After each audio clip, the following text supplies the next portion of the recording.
po kayo sa aming huntahan. Bibigyan namin kayo ng ilang impormasyon katulad ng ayon sa mga global digital reports, 97.6% ng mga Pilipinong edad 16 pataas ay nanonood ng online videos kada linggo. Mas mataas pa sa global average. Can you imagine that? 97.6%. Okay?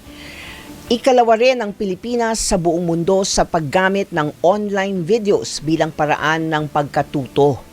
At numero 1 sa panonood ng vlogs at online music videos. So ibig sabihin, madami sa ating mga Pilipino ang natututo who educate themselves through social media.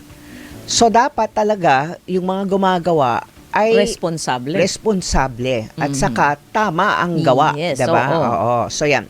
So paano natin makokontrol 'yan, 'di ba? How do we put control in that? Kundi wild, 'di ba? Lahat Habang na lang tumatagal. lahat na lang pwedeng mag-post, magsulat, Correct, 'di ba? oo. Walang control. Okay. So para sa panahong lahat pwedeng maging content creator, isang tanong ang mahalaga. May kaakibat bang pananagutan ang bawat post? Hanggang saan ang kalayaan sa pagpapahayag? Yan po ang ating pag-uusapan for today, responsible content creation.